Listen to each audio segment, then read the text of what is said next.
All right, guys, how you doing? Welcome back. Thanks for joining us today for part 2 of our 3-part series for our virtual live Labor Day cooking class. So like I promised yesterday, we're going to get more into the nuts and bolts of things and have some fun and show you guys how to cook a couple things, right? So today we're going to start with a watermelon because a lot of people, I know that I always get questions that, watermelons are kind of intimidating. They're big, I don't really know how to cut it. What's the best way to start? So I'm going to show you 2 different cuts today. I'm going to show you how to make like watermelon wedges and also how to dice a watermelon. So first thing I'm going to do is just cut this bad boy right in half so I can give you the 2 different cuts. This is also where a big chef knife comes in handy. So you're able to slice through the watermelon in a shot. So we're going to let that sit there. We're going to save this here for a minute. And then we're going to come on to this half. So even if you just buy half a watermelon at the store, you know how to begin with it. So we'll do the first thing, we'll do the watermelon wedges. It's a little bit easier to show you. So what we're going to do is we're going to take our watermelon, we're going to cut it right in half straight down. Now notice too my hand placement on the knife. Right, I have my hand on the spine of the blade, I'm pinching, right, that we learned yesterday, pinching the knife so that way my hands never come close to the cutting edge of the blade. Because what can happen is your hand can slip off and actually get under the tip of the knife and you can cut yourself. So again, if you don't feel comfortable, right, use the cutting glove, building off what we learned yesterday, that way to make sure that any red that you see on the cutting board is just the watermelon juice and not blood that comes from your hand. So what we're going to do is cut this thing right in half, long ways. All right, we're going to move this section to the side. So then we're left with a quarter of a watermelon. So I'm going to cut that in half once more. All right, so now we have the start of our wedge. And then what I'm going to do is I'm going to lay that flat. All right, now what I would do if I was at home, I would have this side face towards me. I'd go this way so you guys can see what I'm doing. I'm kind of going to switch the blade around so you can actually see. I'm going to start by breaking the skin, right, because that's the toughest part of the watermelon. So I'm going to break that skin, go down, and then push it the whole way down to get the slice. And then, so again, I'm going to start my blade off, right, knuckles on the blade, go down, slice. And then you're just going to keep working down the whole way of the watermelon, right, using your finger to stop the watermelon from sliding up on you. So again, break the skin, press down, right, hold the watermelon, remove the knife. So down. And this is also where a sharp knife comes in handy. If you have a dull knife, you're going to have problems breaking that skin barrier. And that knife has the opportunity to slide off it and slide into your hand and cut yourself. So again, you always want to make sure you have a nice sharp knife for exactly that same reason. For that watermelon, slides off the cutting board, that my knuckles were against, right? So even if it did slide off, which it did, my hands are still safe and I'm still not cut. So what we're going to do now that we have our watermelon wedges, now some people like a wedge that's this big, right? I know I like watermelon, but what you can do is also take that a step further and slice those wedges in half. So you want to split your points so you have nice, tight watermelon points. And that's your nice watermelon wedge. Now again, to plate that,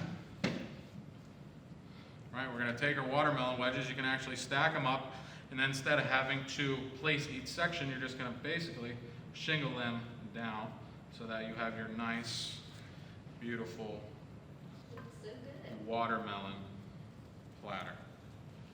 Right, so basically all you need is some salt, and you're good to go. All right, so that is the watermelon wedge. Now I'm also going to show you how to dice a watermelon. Again, if you notice too, I'm always wiping down the cutting board and getting that juice off there so the watermelon doesn't slide on you, making sure that you keep everything nice and clean, right, as you work. So we're going to move this out of the way. So again, we're back to our half a watermelon. Now if you want to dice this, what I would do is I would just basically peel this like you would a cantaloupe or a honeydew. Same concept, same kind of shape. So you start up at the top, right? Get the blade down in there and kind of follow the curve of the watermelon. Now also too, a trick that you can do to kind of minimize your food waste, you can actually pickle the watermelon rind. It turns out pretty well. So again, we're just going to continue to slice the watermelon down. We're going to remove all the skin. So all we're left with is the flesh, making sure that we're staying nice and close, right? So we're not wasting the flesh of the watermelon, the good part. So again, just keep cutting around.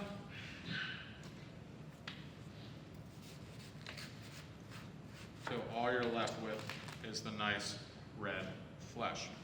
Now also too, it's better to go a little bit less into the flesh than to take more off, because you can always go back once you get that hard skin off and remove any white sections that you still have. Now the white sections are edible, they're just a little bitter. So it's not like you're going to hurt anybody if there's some white on your watermelon. It's just going to taste a little bitter. So now we're left with our nice peeled watermelon. So what I'm going to do from there is just make nice slices. So down, right, knuckles along the blade, go down with it, and keep going for the entire length of the watermelon. So what I'm doing now is basically creating my planks. Now what you can do if you don't feel comfortable stacking multiple pieces and cutting multiple pieces at the same time, by all means, you can cut one section at a time, or you can cut half the watermelon at a time, totally up to you. So what I do from here is I would make my strips, right? So I'm cutting down, knuckles against the blade, cut, cut, cut. And then what I'm going to do is rotate, and then same thing to make my nice diced watermelon. So again, we'll move that, put that in the bowl.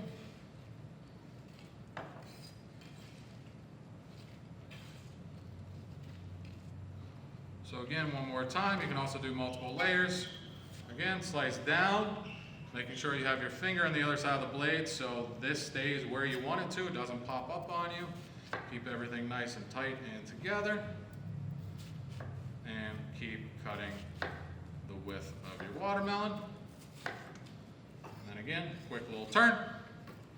And now you're on to your cubes. And just like that, in the matter of minutes, you have a whole lot of watermelon that looks like you spent hours processing. Right, so that's a little trick on watermelon. Get that in the bowl, so now you have your two different cuts for your watermelon. Now next, what we're going to move on to, as soon as I get done cleaning up after myself, because remember, you always want to have a nice and clean and tidy workspace. One, it's a lot safer, it's a lot more sanitary, but two, you'll find that you keep yourself more organized. And then cleanup's a lot easier when you get to the end. Yes. That you don't have to spend hours cleaning up after yourself, preparing the meal.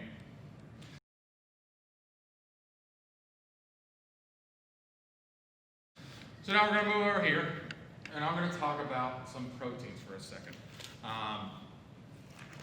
So I have some chicken here, and what I want to show you guys is the difference between starting off with a cold pan or a cold grill versus a grill that you preheated, and the difference in what that kind of does to the meat. Now that's going to be cooking for a little bit, so in between that I'm also going to show you how to make a macaroni salad.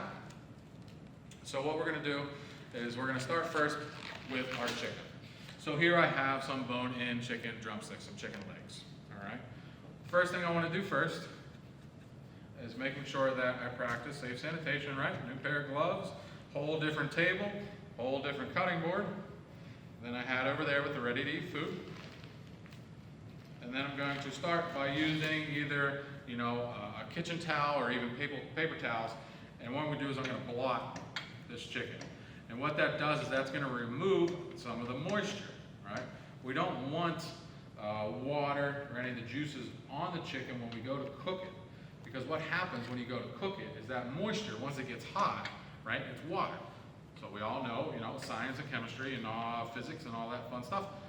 So that water is going to boil, evaporate, and we're actually going to steam the chicken versus grilling or sauteing. We don't want a steamed chicken, right? We want grilled chicken, we want sauteed chicken.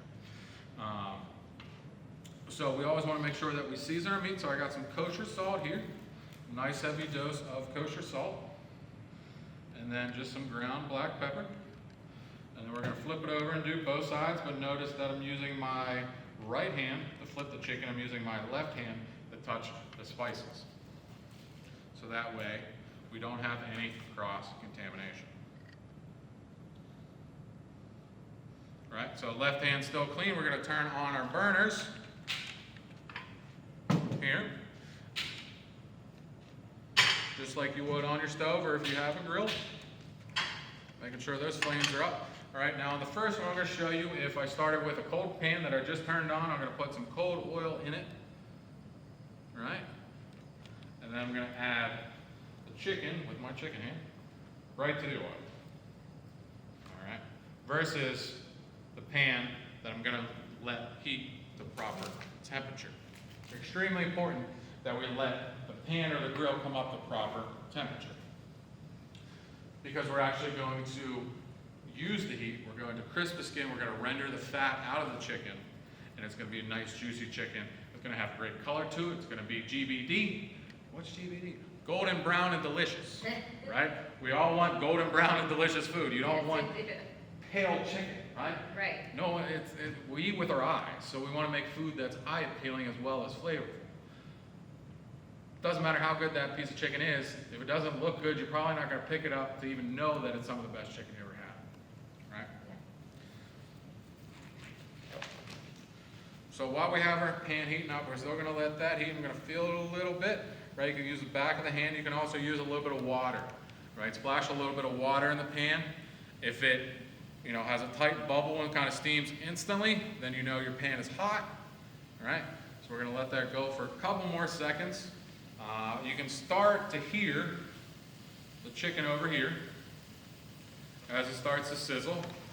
But I mean, that was in there for probably a good, 45 seconds to a minute before we heard that food sizzle. Anytime you put food in a pan, you want to hear that sizzle as soon as the food hits it. I don't know about you guys, but I love the sound of sauteing food. It's something that I can fall asleep to. It really just puts me, it kind of relaxes me. So now we're just about here. So now I'm going to add the oil. But what's going to happen is this oil is room temperature and it's going into a hot pan. So what's going to happen, right? The oil is going to take some of the heat away from the pan. So now the pan that was at proper temperature dropped down, right? So now we're going to want to wait for the oil to heat up. Now it's not going to take as long as the pan did itself, right? Because stainless steel pan takes a lot longer for heat to transfer than oil. And what we're looking for is basically a shine. If you can kind of see that, how the oil shines down, that's when you know your oil is hot enough, when you kind of see it ripple. All right, so now what we're going to do is we're going to add our chicken to the pan. What we're going to do is we're going to test it first, right, to make sure that what we know, pan being hot, is actually true. So I'm just going to touch it to it. You hear that as soon as I touch it. You hear that loud sizzle. That's what we're looking for. We want to have the skin contact down first. And that nice loud sizzle is what we're looking for, and we're going to let that cook. Now I'm going to turn the heat down to about medium. Make sure we cook it the whole way through. But we're going to let that chicken go. We're going to let it cook. You really only want to flip the chicken once, and food will also tell you when it's ready to cook, or when it's ready to flip.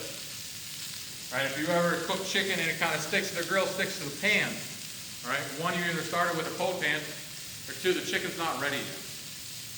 What we're doing with the chicken skin, right? Chicken skin has fat. We want to render that fat. While the fat is rendering, it sticks to the pan. Once the fat is rendered, it releases. So then you can flip it.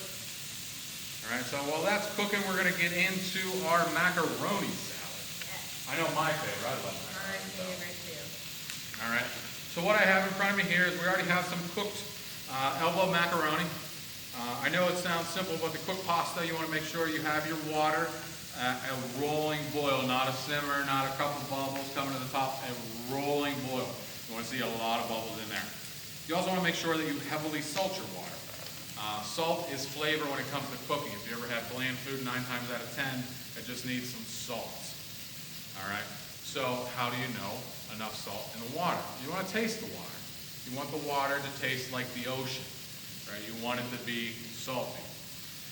Also, when you're done cooking the pasta, you want to drain it, remove it, and then you want to rinse it under cold water. So yesterday we talked about temperature danger zones and keeping food safe and making sure that hot foods stay hot, cold foods stay cold. Right? When we cook pasta, it's hot. But we want to turn that into macaroni salad, which is a cold dish, and we want to make sure we shock the pasta in an ice bath to take the heat out of it to get it down to that temperature. All right?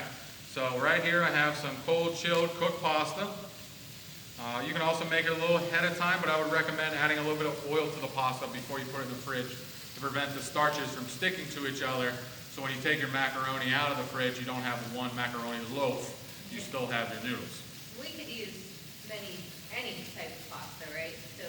Oh yes, you can. You don't just need elbow macaroni.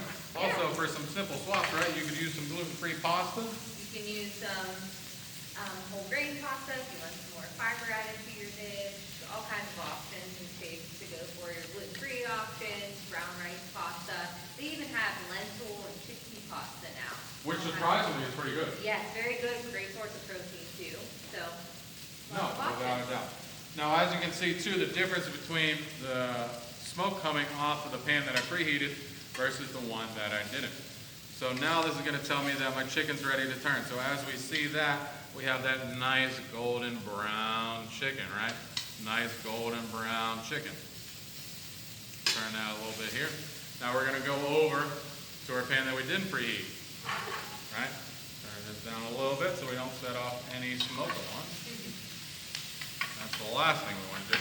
Now, chicken you saw, I actually started this one first, right? But as I go to pick it up, it doesn't want to move.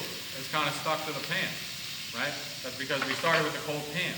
So that seared didn't happen because it all heated up at the same time. So what's going to happen is that I'm going to end up tearing some of the skin off. That skin's going to stay on the pan, and it's not going to be as delicious. See, even here, as I go to pull it off, you can see that skin just comes right off.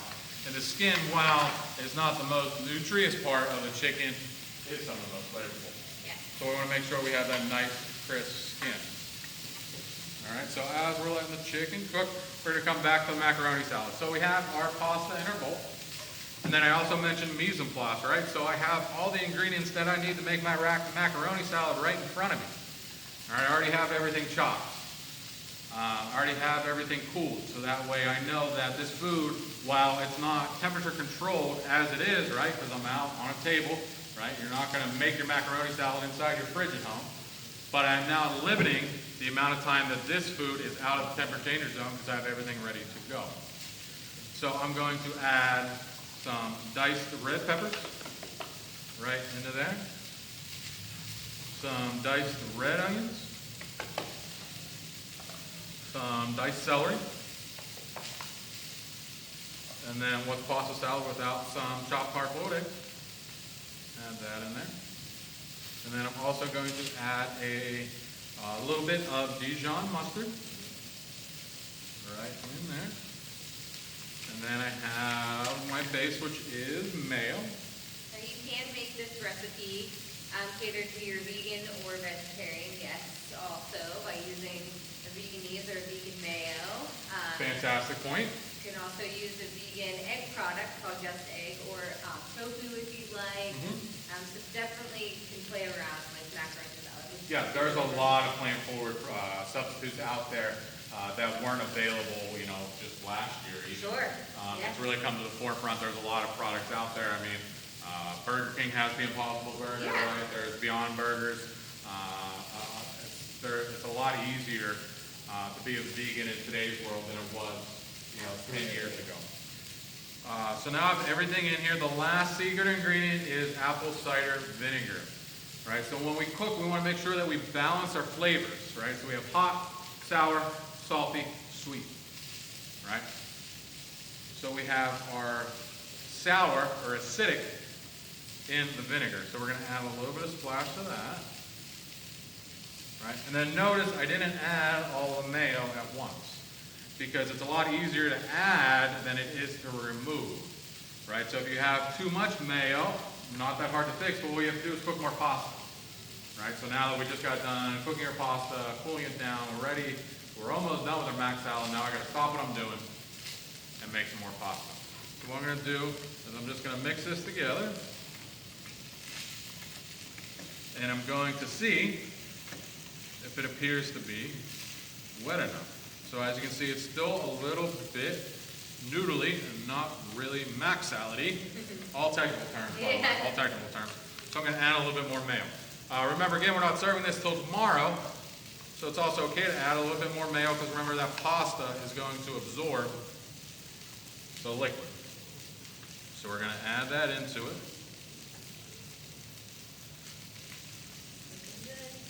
Oh yeah. And then what we're gonna do is try it. All right, we're gonna taste our flavors. What do you think? I think it's good, not just because I made it. But it has an acid in there. Well, when I taste, what I'm looking for, what I'm thinking in my mind, is I'm trying to pick out each item that I added. So I'm trying to pick out the Dijon mustard. You know, obviously the mayo is at the forefront. Trying to make sure I have enough veggies in there that I got a nice bell pepper in each bite, crunchy piece of celery, kind of sharp tasting red onion. What I also noticed is that I know I can get more flavor out of this. Okay. So what I'm gonna do is I'm gonna add some salt. So we're gonna add a little bit of salt. And a little bit of pepper to bring up that spiciness level, right? Hot, sour, salty, sweet. So the hot is in the spice and the pepper. Salty, obviously, is salt. Sour, we got the acid. And then sweet is actually coming from the mayo and the natural sugars in the vegetables themselves. So we have our nice balanced dish of hot, salty, sour, and sweet. Just gonna check on my chicken real quick. Again, you saw how easily that removes, right? Doesn't stick. Got a little dark there, but doesn't stick. We got our nice golden brown, right? Over here, we're still sticking even though we turned it, right? Now not only am I sticking, now I'm actually pulling the meat off the bone, right? Now I was able to get good color on it because my pan was actually hot when I flipped the chicken. But again, we didn't start the process right. Now I'm actually damaging the chicken as I turn it. All right, so we're getting back to this macaroni salad. Give this one quick last stir. Again, you don't have to keep changing your gloves all the time. You can't use spoons, but I like being part of my food. I like touching the food in a safe manner. But, you know, there's nothing better than picking food with your hands. At least in my opinion.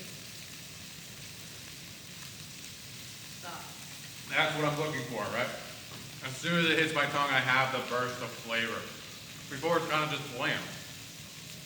Excuse me. Now, it went from being an okay mac salad that I'm probably not going to remember tomorrow, to now being one of the best macaroni salads I've had in my life. And I want to see if I can take some home or just straight up steal the bowl from the party and walk away with it and go shame eat it in the corner.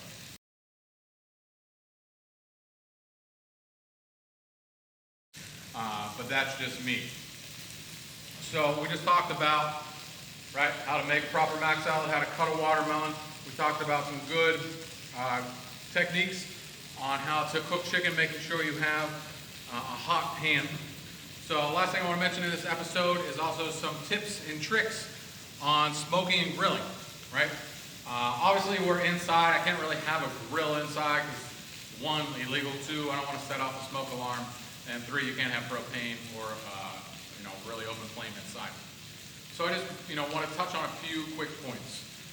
Smoking and grilling. So big difference is the temperature. When you smoke meats, you want to hang around the 200 to 250 degree range for a long period of time. For instance, pork butt, brisket, ribs, right? Those are all 3 things that I would smoke at that 200 to 250 range for anywhere from 8 to 12 hours. 8 hours for ribs, probably about 10 hours for brisket, and then 12 hours pulled pork, or the bone-in pork butt, pork shoulder, the cuts of meat you would use to smoke. For grilling, you want to have it set at a higher temperature, basically around 600 to 800 degrees. You want that nice high heat when you're grilling to sear that meat, right? Smoking, low and slow, grilling, high and fast. Also to go along with grilling, there's also direct heat and indirect heat, meaning that you have your direct heat with the burners on high, your food's going right underneath the burners, right? So that piece of chicken's going right on the direct heat. But say you got a pretty decently thick chicken breast, right? And that high heat, the chicken's gonna burn before the chicken's cooked the whole way through. So how do I solve that issue? I also use indirect heat. So on your grill, say you have 3 burners on your grill, right? I set the first one on high, second one on low, and last one I'd shut off, right? So I'm searing my chicken on the high side. Once I got my nice grill marks, my nice golden brown GBD color, right? But it's not cooked the whole way through. I'm gonna move it to that off side to finish cooking. Because what's happening inside the dome of the grill is it's creating an air current because you have different temperatures. So you have the high, the low, the off. So what that does is that's forcing an air current inside the dome of the grill, so it's almost working as a convection oven. So therefore anything you, therefore anything you can bake in an oven, you can bake on a grill. You can use that same concept to bake cookies on a grill, bake pies on a grill, bake brownies on a grill, make pizza on a grill, right? All using that indirect cooking, using that offside, using that high side to create that air current inside your dome. For burgers and dogs, I cook around the medium heat temperature because your burgers aren't that thick, but you want that nice high heat to sear the burger. Same with hot dogs. Hot dogs you don't want to char the outside and then still have a cold center, right? So you kind of want that medium middle of the road temperature to do along that. Now I know I mentioned a lot about temperatures and a lot about chicken and when it's done, hot dogs being cold in the center. You know, how do I know, right? How do I know? What I would suggest, you know, if you are either a beginner or a novice cook, is you invest in a probe thermometer. I talked about a biotherm thermometer yesterday, right? These still work and you can still use it on your grill. The difference between this and a probe temperature is a probe, you actually put in the meat when you put it on the grill, and that stays in the meat the entire time. And it goes on a digital readout, like I have one at home that works off Bluetooth, and I have an app on my phone, so that I don't necessarily have to be right next to the grill, but I can still look at the temperature of the food, and I can actually set, right, that I'm cooking chicken. Chicken needs to be cooked to 165 degrees, so I can set that probe to actually send me an alarm when that probe reaches 165 degrees, so I don't overcook my chicken, so I can entertain my guests, right, so I'm not locked into the grill. It also helps too for smoking to keep your temperature consistent, right, on charcoal, to have that 200 and 250 degree temperature using charcoal, using something that isn't temperature controlled by, you know, plugging in and setting a knob, right? You kind of have to control the temperature with airflow. It's a lot easier using a probe thermometer, so you don't have to sit outside for a couple hours to get that temperature honed in. You know, again, you can pick those up at Amazon, kitchen stores, Walmart. There's a whole bunch of different brands out there. There's whole different price ranges, but it is something that is, you know, a good investment to have and will pay off once you have, you know, that juicy piece of chicken, and when you bite into that chicken, you're not kind of, you know, sticking to your teeth. That chicken's so dry. I know growing up, you know, I hated chicken because my mom always cooked the crap out of it, right? I didn't realize that chicken can still be moist, right, when it's properly cooked. And it's amazing the difference.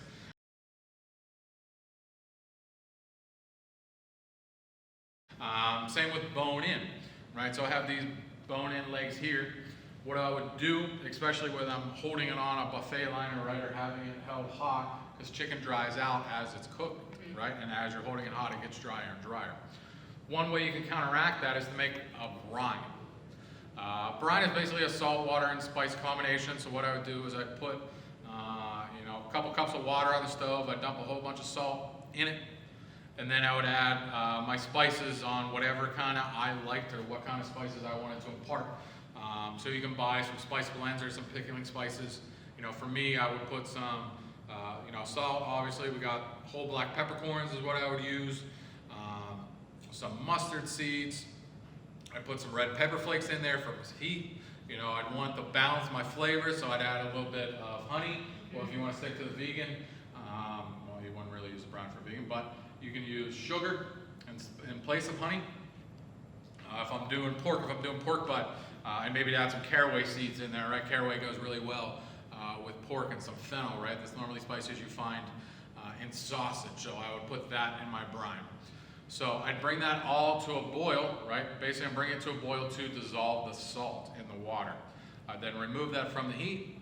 I then need to cool it off before I submerge my raw meat in there, right? Because you don't want boiling hot water touching raw meat, because then you're starting a cooking process. We don't want to start the cooking process. We want to brine the meat. So to speed up that process, I just take some ice out of the freezer, mix it into my mixture, stir it around till it's 40 degrees or below, and then I would dump my raw chicken in there, bone-in chicken, chicken breast, and I'd let that marinate in the fridge for about 24 hours. And what that does is that salt penetrates the meat. The spices are also in there to pump more flavor into it. But that makes the chicken so much more juicy than it would without a brine. It's also great for graduation parties, picnics, where you have to feed a lot of people, and you're having chicken in roasters or in chafing dishes. That chicken will still be moist and juicy hours after it came off the grill, versus without a brine. You got about 20 minutes to eat it while it's being held hot until it's really dry and not appetizing anymore.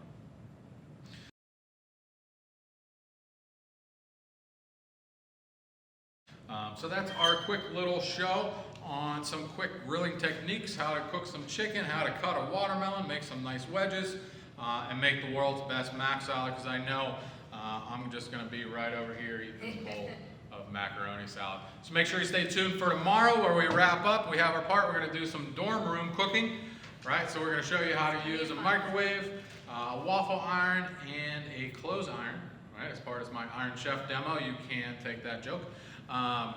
So make sure you stay tuned for tomorrow. See you then.